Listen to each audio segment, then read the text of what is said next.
Carol Kershaw, and this is my husband and partner, Bill Wade, and we run a psychotherapy practice in Houston, Texas. We also teach clinical hypnosis and strategies of psychotherapy under the title the Milton Erickson Institute of Houston, Texas, which is part of a network of institutes that are connected to the Milton Erickson Foundation in Phoenix, Arizona, and the Erickson Institutes of Houston, Texas. In addition, we're in the process of finishing a book, Brain Change Therapy, Clinical Interventions for Self-Transformation, which will be published by W.W. Norton sometime later in 2010. And Bill and I would like to talk a little bit about the book so that you have an idea about what it's going to cover. We feel like this is an exciting new approach for psychotherapeutic intervention because the new focus of attention from our way of thinking really has to do with state change.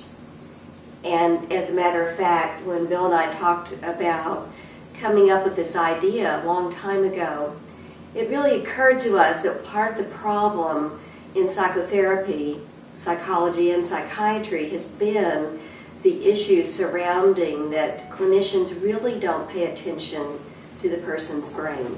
Or the state of attention, that there are a lot of assumptions that therapists make about what's going on and creating change, but the one thing that they typically don't do is look at what's happening in the brain.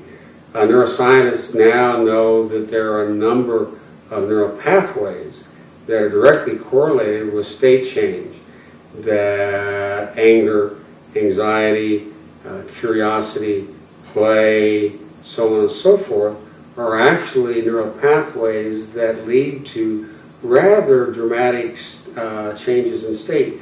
And when therapists use techniques that can alter those states, and if they do that enough, the individual moves from having a state to a trait. It's something that becomes part of that individual. Whatever you practice at any given time over and over again becomes something that you learn to do. So what we discovered is that individuals have the capacity to really change their brain, their actual neural pathways, through a process of turning on, as Bill mentioned, these different emotional circuits. And the more that a person spends, the more time a person spends in states of happiness, the more that particular neural pathway is conditioned. And so we are very interested in helping people discover their own internal resources.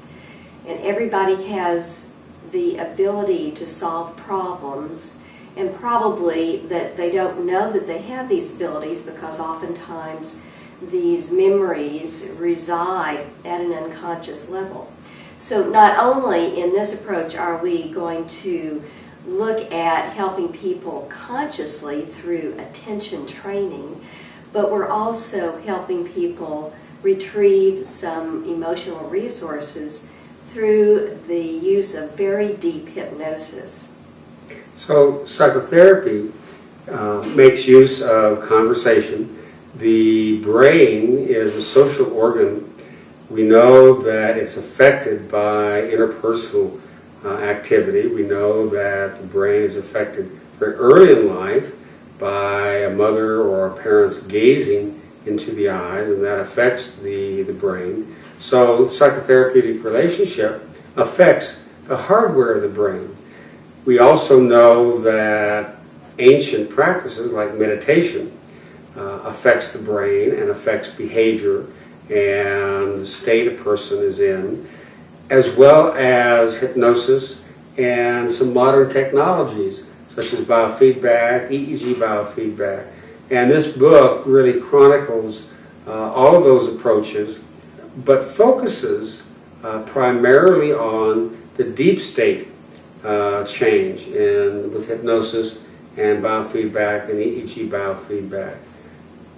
As a matter of fact, what we discovered a long time ago in working with some of our clients is that if people can get into these deeper states of consciousness, many things tend to clear up without much psychotherapy at all.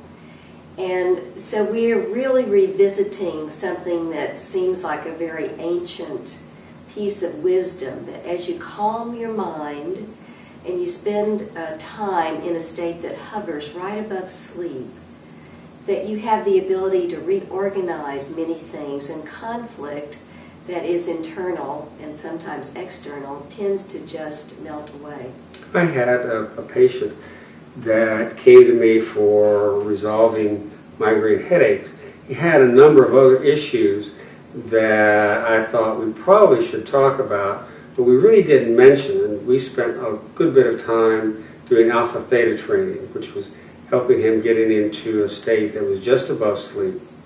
After we finished working with his migraine headaches, he began to talk about insights that he had developed about his own relationship and the difficulties in his part. But we never spoke about that. And that began to get me curious about using alpha theta training and deep state hypnosis for the resolution of internal or interpersonal relationship problems, but without talking about them. That's right. And so this book is an opportunity for anyone to learn about the capacities that you really do have at this deeper level. So we're inviting you to pick the book up once it comes out and read it and enjoy it and dialogue with us. We'd love to hear from you.